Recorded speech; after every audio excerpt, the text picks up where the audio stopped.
afternoon, class. Good afternoon, ma'am. Okay. Our topic for this afternoon is all about the introduction to smart and active packaging. So first things first, what is smart packaging? Yes, Mr. Lambot. In your idea, what is smart packaging? Smart packaging. Smart packaging. So smart packaging is the system used in fish products that monitor, protect, and provide information about freshness and safety. Yes, in your idea. Smart.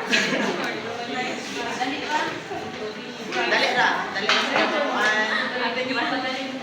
Okay, when we say smart packaging, this type of packaging has an indicator. I will show you the picture later. So, this smart packaging is ako yung innovative na packaging nga ginagamit karon, which is mag-monitor niya, mag-protektahan and mag-provide niya information about freshness and safety. For example, sa fish.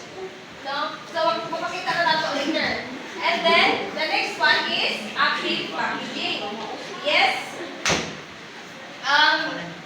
Miss Montaner, what is active packaging?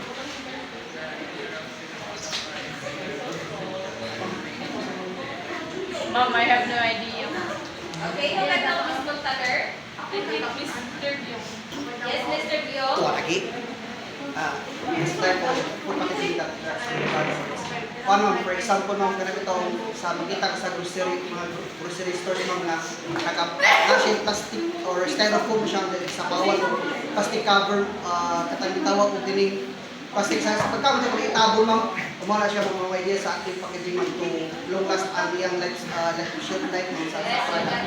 Thank you so much. When we say active packaging, si active packaging is a type of packaging that interacts with the product or its environment to extend shelf life and complete quality. As you see, kung ano tayong mga markets, no, pag wala tayo kalituan, usually nakabot na siya sa styrofoam taas.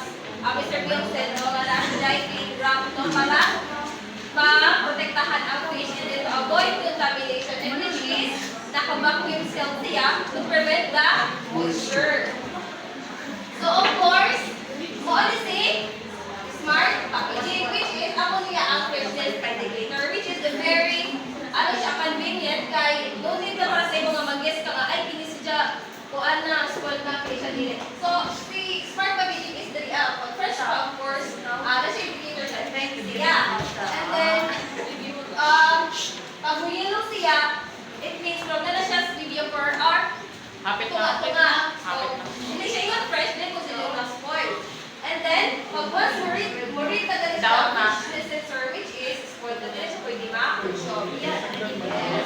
Kahit pag-cause na o, illness, kasi tawagan niya illness pag contaminated na. Amoeba. Yes, amoeba. And this one is active packaging. So, as you can see, na siya yung mga moisture absorbent or clear kung wala siya as long as na siya naka-vacuum sealed siya, no? Dahil, kung makita ninyo, mura na siya busog na nigabay para makakuha ang gas na naatihaa o carbon dioxide emitter.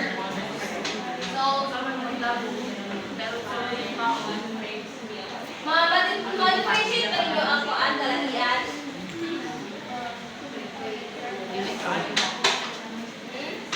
Next question. Ang si smart packaging na siya, yung kimenhan as the freshness sensor. Kung si active packaging, gano'n rin actually nga mapalit-palit tayo sa mall, di ba? Kaya nga nasa market, wala siya, styrofoam, or ng mga containers lang na naka-package cell. So, ang differences niya is, ang smart packaging is monitor mo ang fish, and there's condition or delay. Tapos, nakita ko din mo siya kung fresh pa ba siya or hindi na. And as for active packaging, it acts as fish, which is magdepende lang siya sa fish. And then, it extends shelf life gihapon. So, the next one is the importance in the fish industry. So, what do you think is the importance of the smart packaging and the active packaging in fish industry? Yes, Mr. Pagaura. So the importance of smart packaging and active packaging in industry involves it could mean fish, prevents the bacterial growth, ensures food safety, and reduces waste in fish products. Yes, very good. So, no, ang importance niya is, of course, extend ang shelf life of this product and its quality, of course, the texture itself. It prevents bacterial growth, no? And then it ensures the food safety para ma-prevent na to ang illness that could affect the consumer's health. And the last one is it reduces waste in fish products. Of course, pag mga package